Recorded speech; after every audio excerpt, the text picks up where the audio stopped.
Hello everyone, welcome to F1 Pit Stop. I'm your host, Legio Manuel, as always. And this week we're going to be discussing preseason testing. What is preseason testing? When does it take place? Where does it take place? Why do teams have to take part in it? And what should I be looking out for as a fan and I'm watching preseason testing? So this is like the first part of my education series to preseason. Sorry, to race Sundays. Yeah, so this is one of the few bonus series I'm going to be doing for the pod, and mainly it is for the early session of the pod, just to educate a couple of fans that are getting into the season, what they should be looking out for and what they should be knowing about the sport, and it takes place every single time. I'll be diving in with more other specials, obviously, after this pod. So let's dive into this week's topic and find out what is preseason testing. So preseason testing is just the period when the fans get to see the car for the very first time on the track after a very long and hefty winter period, a winter break, followed by an exciting car release date, depending on your constructor type or which fan you are of. I don't know if I'm using the right grammar, but I think you get the idea. So what this preseason is about is you as a fan getting to see the cars. Another reason also for preseason testing, but this is mainly now to the constructor side. So it's a chance for the teams to get to see if whatever they developed for the car is working well. So for the fans, it's your first chance to see the car on track before the season starts. And for the constructors, it's the opportunity to test out if whatever they developed during the winter break is working perfectly and will be able to help the company push for championship charge. Then, when does preseason testing take place? Obviously, it takes place over a 3-day period. So, in 2024, it's between February the 21st to the 23rd. So, that is practice 1, or in this case, testing 1 on 21st, practice 2 on the 22nd, and practice 3, the very last practice session, on the 23rd. So practice sessions start at 10 a.m. local time and get done at 7 p.m. local time. So what do I mean by local time? Local time, I mean by the country the Grand Prix is in at that particular time. So if it is 10 a.m., let us say in Bahrain, that's when the testing will take place. So it may be 10 in a different area and it's not 10 in Bahrain. Just know it's not the same time. So just be watching out for Bahrain time zones and you'll find out exactly when it starts. So this is and having 1 hour break. Testing has only 1 hour break. That's between 2 p.m. to 3 p.m. and it's supposed to take place between 8 hours. So total everything's supposed to be 24 hours for like all the 3 days. Supposed to be 24 hours. I don't know how they calculate it, but all I know is that at the end, it's supposed to be 24 hours. Like after you're done with all those 3 testing sessions, it's supposed to be at what? They're supposed to equate up to 24 hours. So this is how it's broken down. So each team has 2 4-hour track sessions. So AM 4 hours and PM 4 hours. Obviously, it depends on the strategy of the team on how they want to utilize this time. Because remember, you have 3 testing dates. So you can decide, you as a constructor, let us say, now this year, Mercedes decided that practice 1 will be taken up by George Russell, practice 2 will be taken up by Lewis Hamilton, and practice 3 will be done by both drivers. So now for the AM system, as I said, obviously, how it's actually broken down is someone gets the morning session, the AM. So you do 4 hours, then have a 1 hour break.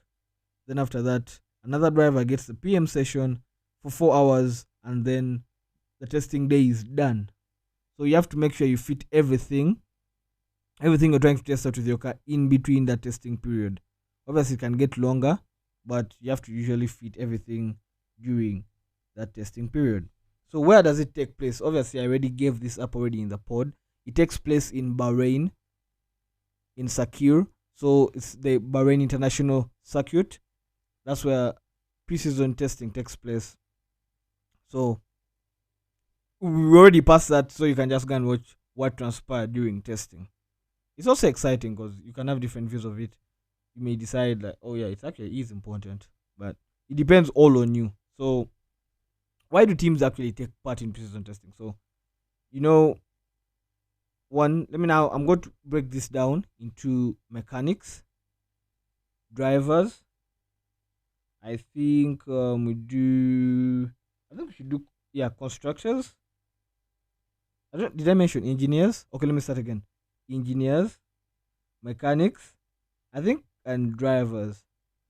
Because if I say constructor, I think all of them fall.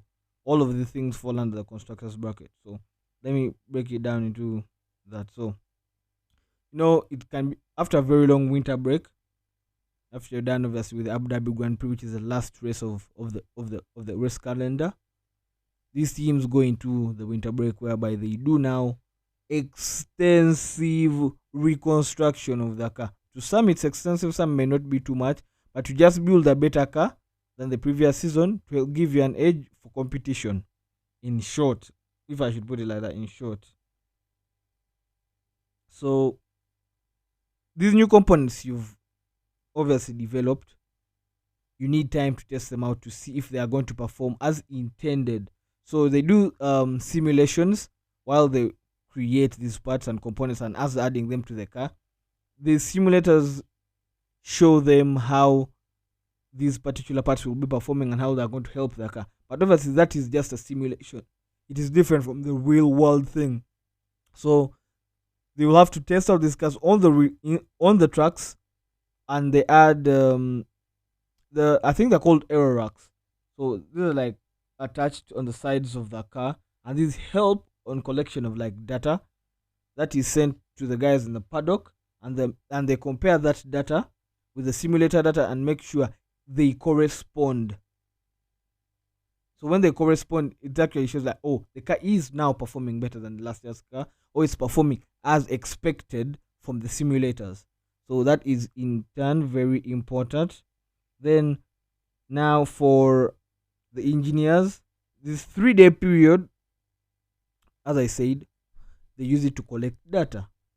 So the data they collect, in case let us say it's not good, they send it to now R&D, where the car is now, they develop like updates that will be added onto the car.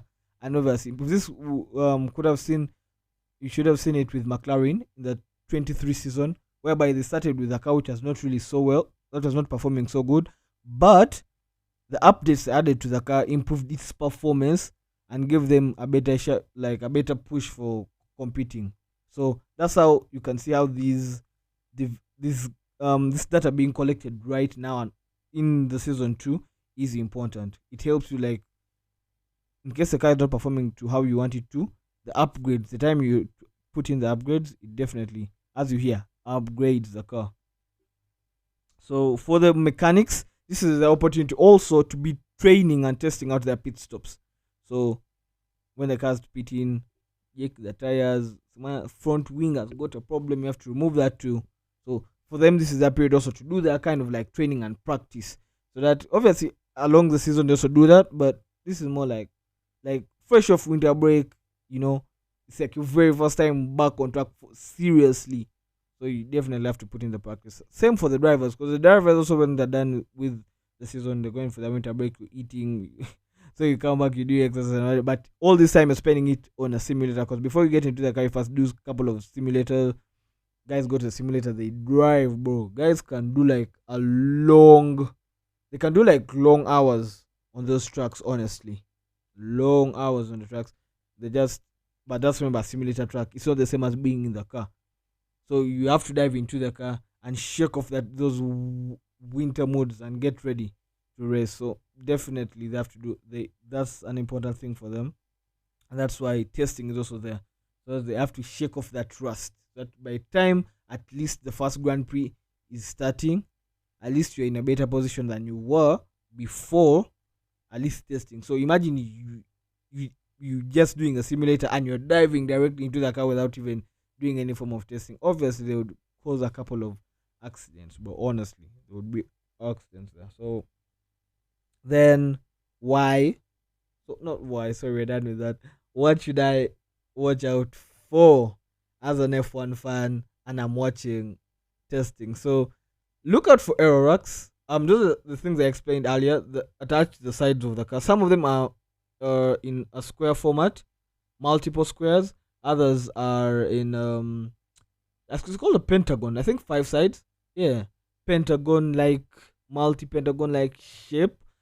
Some of them are actually quite confusing. So that error rack is actually full of a lot of sensors that are collecting data from the car while it's on the track and sending it to the guys in the paddock. And for them, they're comparing now this data with the simulator data. You'll be like, oh yeah, car is performing definitely well. So look out for those racks. Then the time sheets, do they matter? In my opinion, or honestly, in my opinion, I wouldn't mind. I don't really put much into the timesheets, but the past 3 years, Red Bull has been winning. I wouldn't say winning because it's not like challenging. Let me say they've been topping the timesheets, and the past 3 years, Red Bull with Verstappen have been performing well. So in turn, maybe it is. They are important, not it is. They are important, but for me, I wouldn't mind so much about them because eventually someone can actually outperform their performance in testing. So at times, even some of the cars you see in testing, some guys don't bring the exact car. There'll be a little bit of changes, maybe. So yeah, don't mind about the timesheet so much. So because you may find that signs, Carlos signs, maybe like okay, nah. Okay, let me say like 11th. Let me say 11th. I wanted to go lower than that, but man, I can't put my Ferrari balls down like that. Like we make a good car.